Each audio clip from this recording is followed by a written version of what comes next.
Mae'r misoedd diwethaf yma wedi bod yn wahanol iawn i'r arfer, yn llawn heriau ac ansicrwydd. Mae Cywain wedi cydweithio â chwmniau bwyd a diod Cymru i'w cefnogi a'i cynorthwyo i ymateb i'r heriau hyn.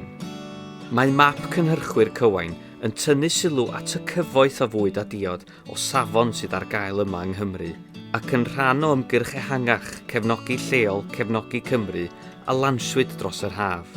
Rhoddodd ffenest siop Cywain gyfle i gynhyrchwyr brofi llwybr newydd arloesol i'r farchnad.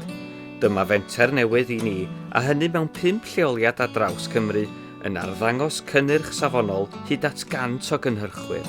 Rydym wedi cynorthwyo i ddatblygu 30 o brosiectau cydweithredol a arweinir gan y sector breifat, wedi ei gyrru gan gynhyrchwyr gwych ar draws y clystyrau bwyd da, bwyd môr a Mae'r.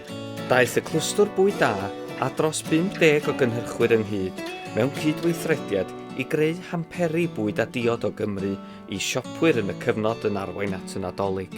So we've been working with Cywain now for coming up to a year, and they've been a huge help for us in developing our business. In that time, we've been fortunate enough to take part in a number of different webinars.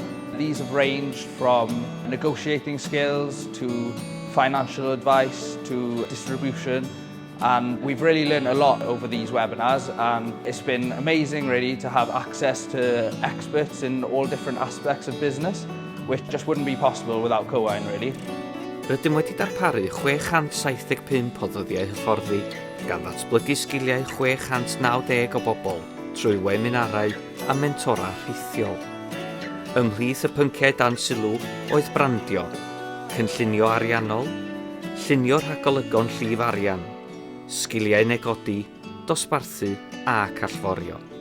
Rydym hefyd wedi bod yn paru cwmniau gyda phrynwyr. It was great to have the opportunity to take part in Meet the Buyer event recently. To prepare our pitch, we had one-to-one mentoring advice with a Cywain advisor. This valuable advice gave us the confidence and insight in how to approach buyers. Mae ein cleientiaid wedi cael mynediad i 270 o farchnadoedd newydd o ganlyniad un cefnogaeth. Gweithaf bob ansicrwydd gydol y flwyddyn, mae ein cwmniau bwyd a diod wedi dangos gwydnwch rhyfeddol ac wedi addasu i'r heriau oedd yn ei wynebu. Mae entrepreneuriaeth, gweledigaeth a brwdfrydedd yn amlwg, gan fod Cywain wedi gweld 230 o busnesau bwyd a diod newydd yn ymgysylltu â'r prosiect ers iddo ddechrau, ac wedi cefnogi cyfanswm o 786 o busnesau. Rydym yn edrych ymlaen at 2021 i barhau a'n cefnogaeth i gynhyrchwyr bwyd a diod mwyn datblygu diwydiant bwyd a diod Cymru ymhellach.